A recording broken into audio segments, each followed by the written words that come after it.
Because you see, who you think you are is entirely dependent on who people have told you you are. You're not that. Then another thing that bothers us is time.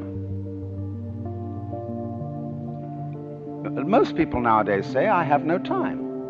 Of course you don't. Because you are not aware of the present. You know, the present is represented on your watch by a hairline that is as thin as possible, as is consistent with visibility. And so everybody thinks the present is, instead of,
and heard. I am here to speak for the countless animals dying across this planet because they have nowhere left to go. I am afraid to go out in the sun now because of the holes in our ozone. I am afraid to breathe the air because I don't know what chemicals are in it. I used to go fishing in Vancouver, my home, with my dad, until just a few years ago we found the fish full of cancers. And now we hear of animals and plants going extinct, every day vanishing forever. In my life, I have dreamt of seeing the great herds of wild animals, jungles and rainforests full of birds and butterflies. But now I wonder if they will even exist for my children to see. Did you have to worry of these things when you were my age? All this is happening before our eyes, and yet we act as if we have all the time we want and all the solution. I'm only a child, and I don't have all the solutions. I want you to realize, neither do you. You don't know how to fix the holes in our ozone layer. You don't know how to bring the salmon back up in a dead stream. You don't know how to bring back an animal now extinct. And you can't bring back the forest that once grew where there is now a desert. If you don't know how to fix it, please stop breaking it. Here, you may be delegates of your government, business people, organizers, reporters, or politicians, but really, your mothers and fathers, sisters and brothers, aunts and uncles, and all of you are someone's child.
If I lived in China or even Russia or any totalitarian country, maybe I could understand some of these illegal injunctions. Maybe I could understand the denial of certain basic First Amendment privileges because they haven't committed themselves to that over there. But somewhere I read of the freedom of assembly. Somewhere I read of the freedom of speech.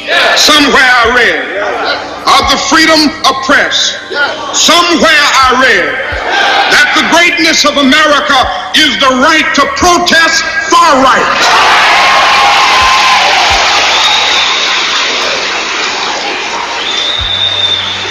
And so just as I say we aren't going to let any dogs or water hoses turn us around, we aren't going to let any injunction turn us around.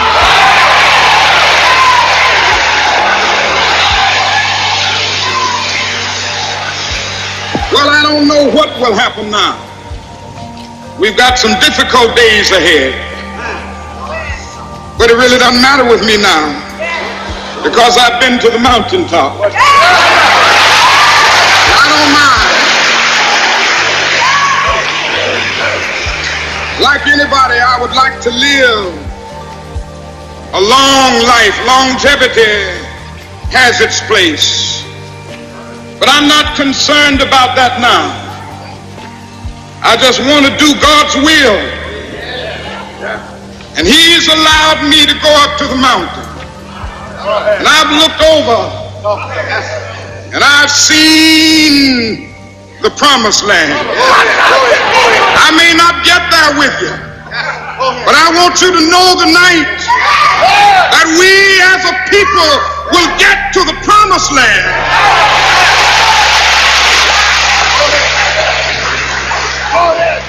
So I'm happy tonight. I'm not worried about anything. I'm not fearing any man. Mine eyes have seen the glory of the coming of the Lord.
So they don't tell you how these heavy metals are coming into the water.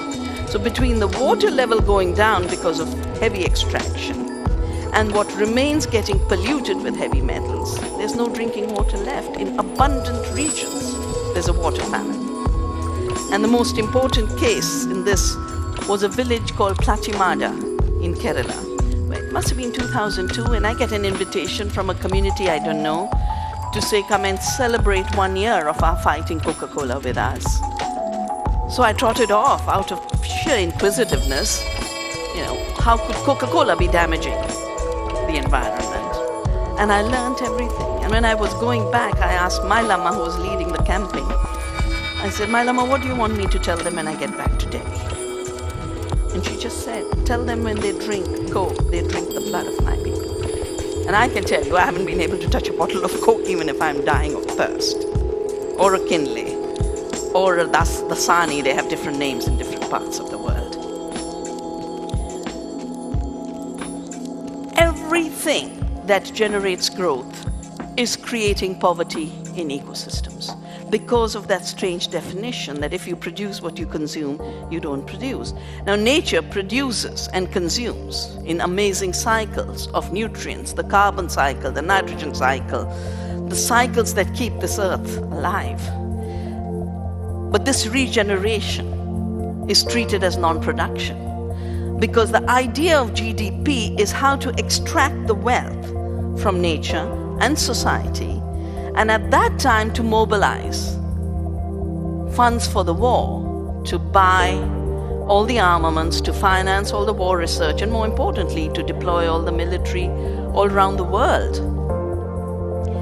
Sadly, that war machine continues to be the model of our economy. And the idea that nature doesn't produce, people don't produce if they produce for themselves. If you cook a wonderful meal at home, you don't produce. It doesn't contribute to the GDP. You go eat a McDonald's hamburger, you're contributing to the GDP. And then you're contributing extra because then you get obesity and then you get all the things that come with that hamburger.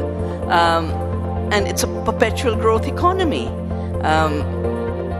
There's a very powerful way in which in 1968, Bobby Kennedy, in his campaign, this was around the time of the Vietnam War, and he had started to criticize the growth measure. At that time it used to be called GNP, now it's called GDP, because then they used to measure what a country produces no matter where. Now they measure what is produced in a country no matter by whom, because we are in a period of globalization. So no matter who the investor, it'll count in Australia's GDP, even though all the returns go right out. That's not counted. So Bobby Kennedy had said, too much and for too long,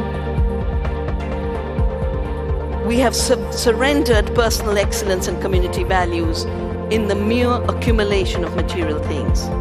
GNP counts air pollution and cigarette advertising, ambulances and clearing our highways of carnage. It counts special locks on our doors and the jails for the people who broke them. It counts the destruction of the redwood and the loss of our natural wonder in chaotic sprawl. It counts napalm and counts nuclear warhead and armored cars for the police to fight the riots in our cities. Yet the gross national product does not allow for the health of our children, the quality of their education, or the joy of their play. It does not include the beauty of our poetry or the strength of our marriages, the intelligence of our public debate, or the integrity of our public officials. It measures neither our wit or our courage, neither our wisdom or our learning, neither our compassion nor our devotion to our country. It measures everything, in short, except that which makes life worthwhile.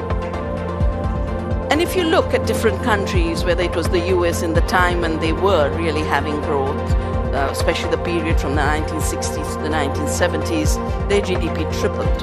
Yet during these same 30 years, there was a 560% increase in violent crime, a 419% rise in illegitimate birth, a quadrupling of divorce rates, a tripling of the percentage of children living in single-parent homes, 200% increase in teenage suicide.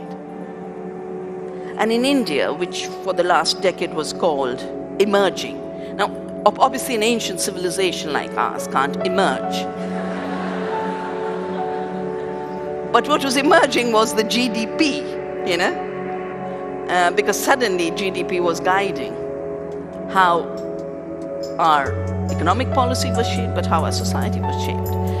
And we had started to hit 9%, and everyone was saying, oh, we're going to go to the double digit. And now it's collapsed to 3.8%, which was the rate before all this effort to destroy the economy was made. But in this period of globalization and the chasing of the illusion of growth, we've managed to push every fourth Indian to hunger, every second child so malnourished that they are wasted and stunted. Malnutrition indicators, stunted means their height is too low, they're becoming dwarfs. And wasted means their body weight is so low that they'll never ever grow up fully, physically or psychologically. It's in the same period as our seed sector was liberalized, as is so called, and started to get monopolized by a handful of companies, including my favorite one, Monsanto, in the cotton area. Farmers have got into debt because growth measures how much profits get made in the seed sector. No profits were made as long as the seed was renewable, was in the hands of the farmer, could be saved for the next season. It was a zero-cost economy, but it was huge growth in terms of replenishment of life. The family of crops that are called millets have their name, millet, from a million, because each seed gives rise to 1,000,000 seeds.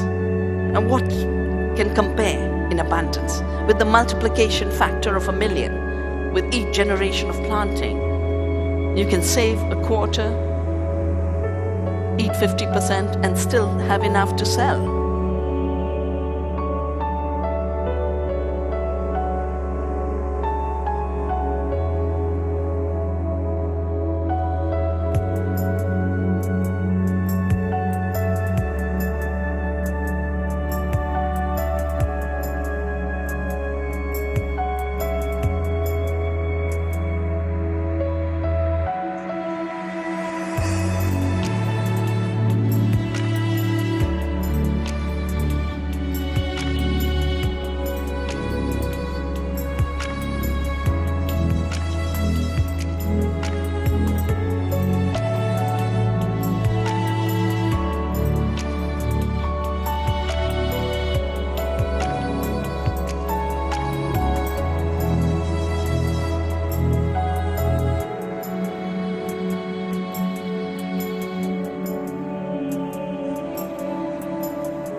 Good evening, my fellow citizens.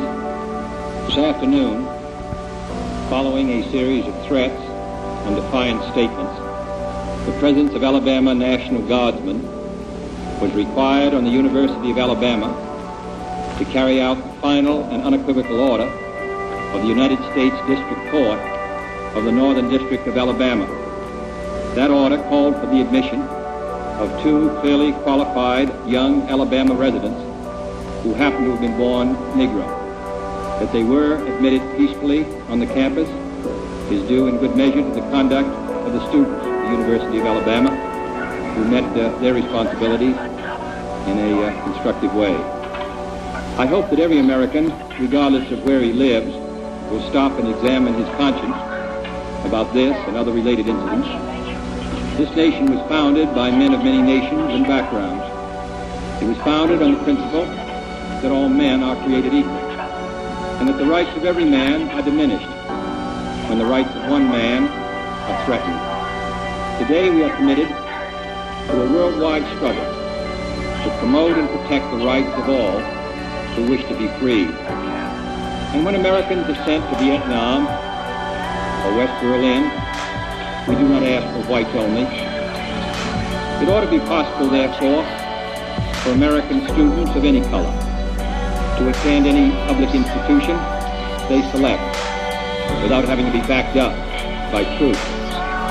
It ought to be possible for American consumers of any color to receive equal service in places of public accommodation, such as hotels and restaurants and theaters and retail stores, without being forced to resort to demonstrations in the streets.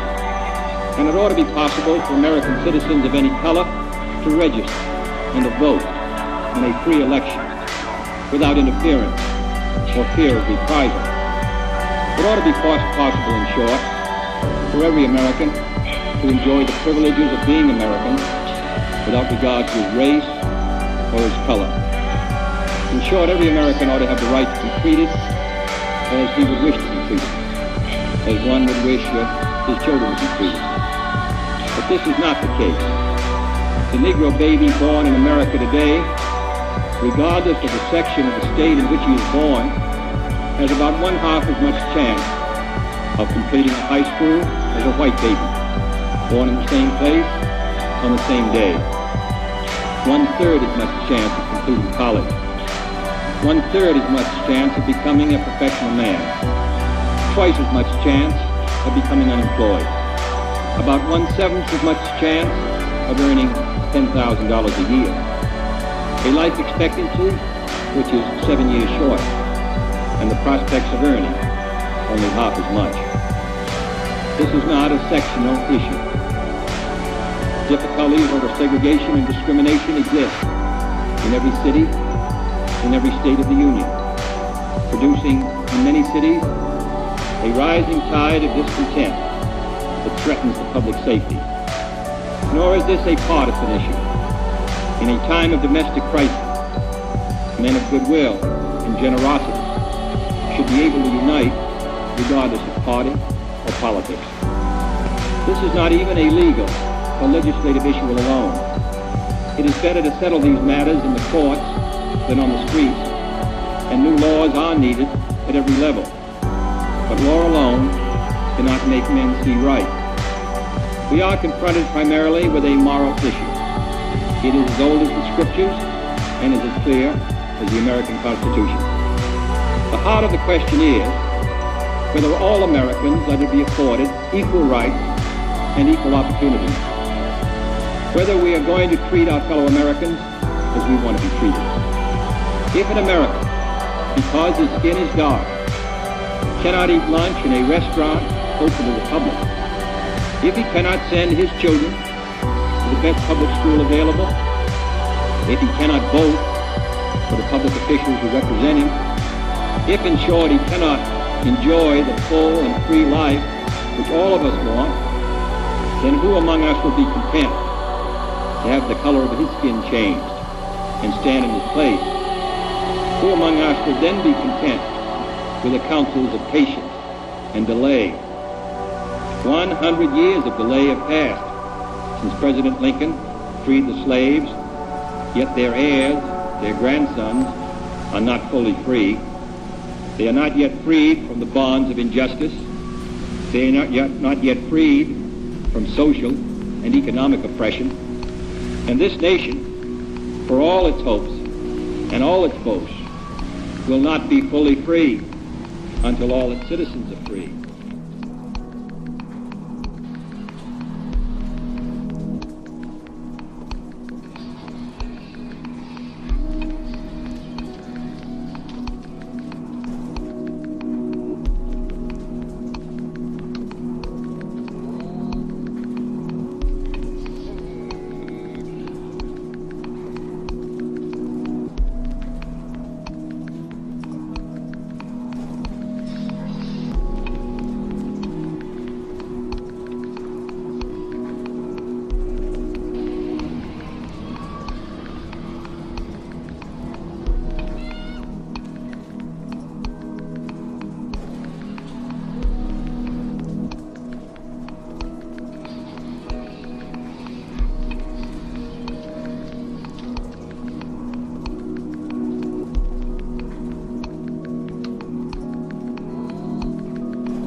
From this distant vantage point, the Earth might not seem of any particular interest.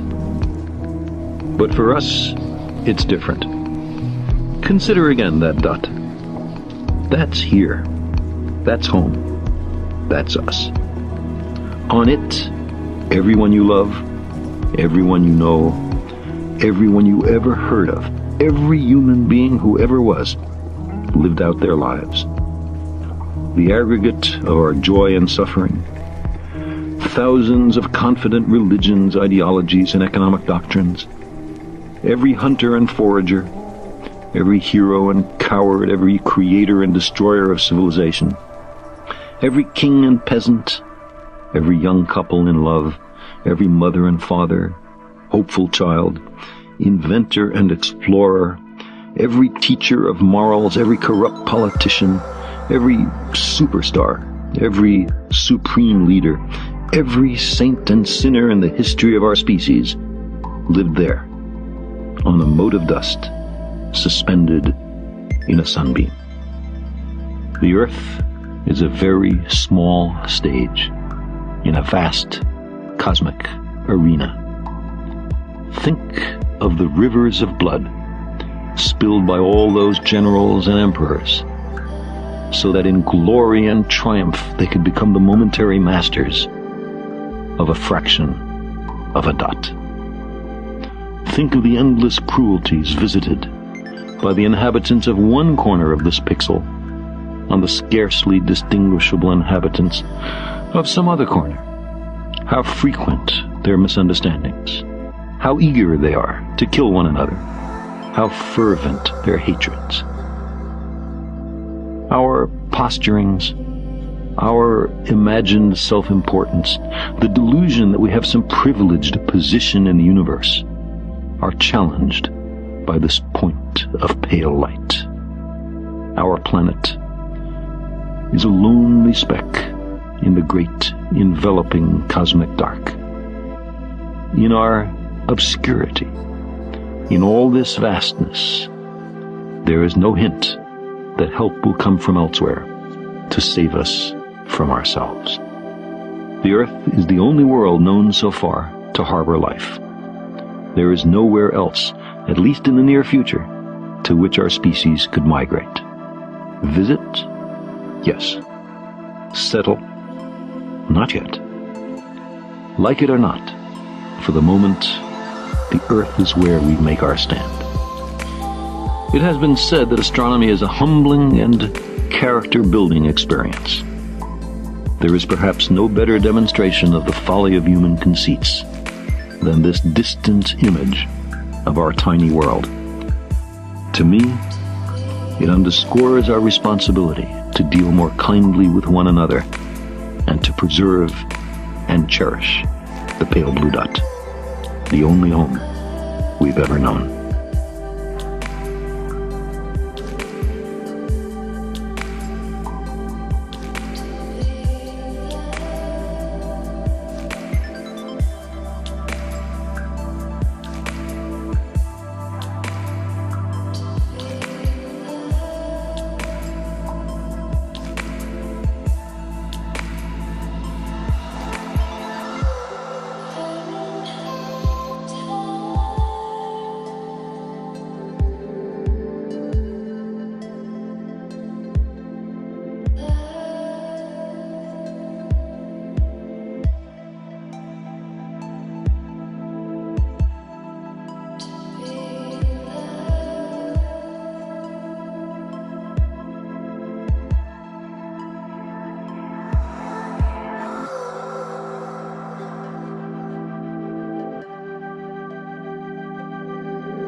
somebody real close to me, and I love a whole lot, could be dead right now, and it would be all my fault.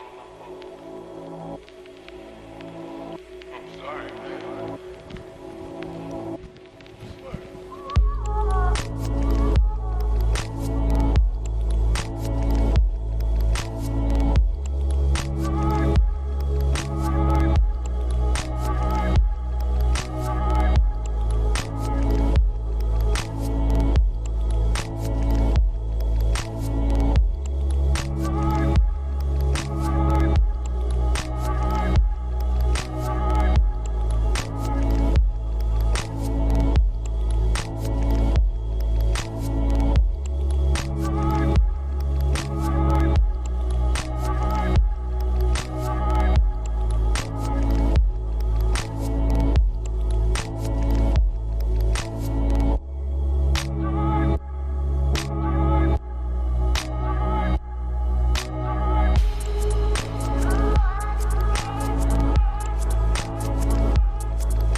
the dictator of Tomania, the conqueror of Austerlitz, the future emperor of the world.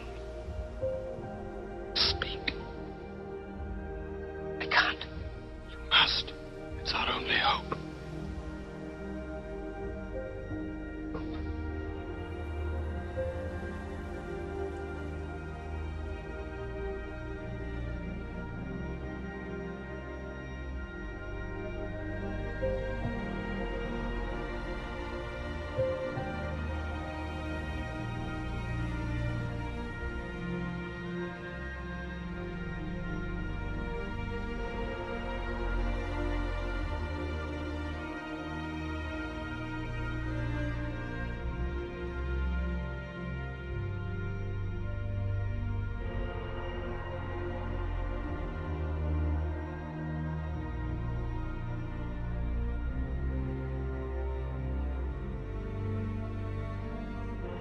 I'm sorry. I don't want to be an emperor. That's not my business. I don't want to rule or conquer anyone. I should like to help everyone if possible. Jew, Gentile, black man, white. We all want to help one another. Human beings are like that. We want to live by each other's happiness, not by each other's misery.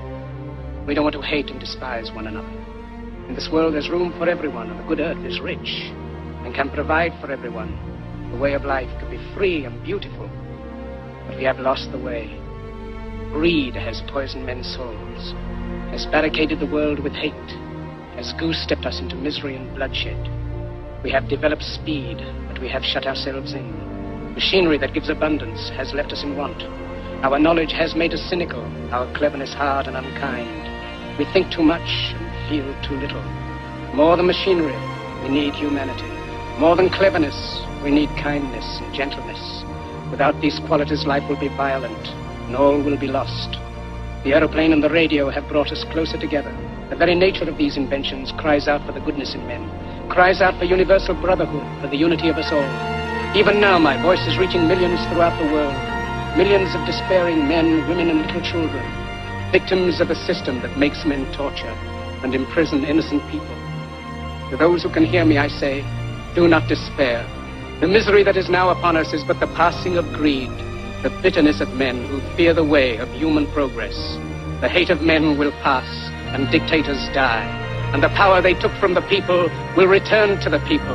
And so long as men die, liberty will never perish. Soldiers, don't give yourselves to brutes, men who despise you, enslave you, who regiment your lives, tell you what to do, what to think, and what to feel, who drill you, diet you, treat you like cattle, use you as cannon fodder. Don't give yourselves to these unnatural men with machine minds and machine hearts. You are not machines, you are not cattle, you are men. You have the love of humanity in your hearts. You don't hate, only the unloved hate, the unloved and the unnatural. Soldiers, don't fight for slavery, fight for liberty. In the 17th chapter of St. Luke it is written, the kingdom of God is within man, not one man nor a group of men, but in all men, in you.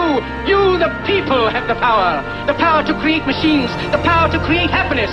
You, the people, have the power to make this life free and beautiful, to make this life a wonderful adventure. Then in the name of democracy, let us use that power. Let us all unite. Let us fight for a new world, a decent world, that will give men a chance to work, that will give youth a future and old age a security. By the promise of these things, brutes have risen to power, but they lie. They do not fulfill that promise. They never will. Dictators free themselves, but they enslave the people. Now let us fight to fulfill that promise. Let us fight to free the world, to do away with national barriers, to do away with greed, with hate and intolerance. Let us fight for a world of reason, a world where science and progress will lead to all men's happiness. Soldiers, in the name of democracy, let us all unite!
From womb to tomb, we are bound to others,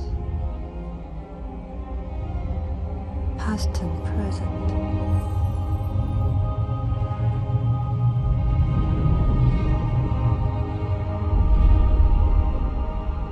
And by each crime and every kindness, we birth our future.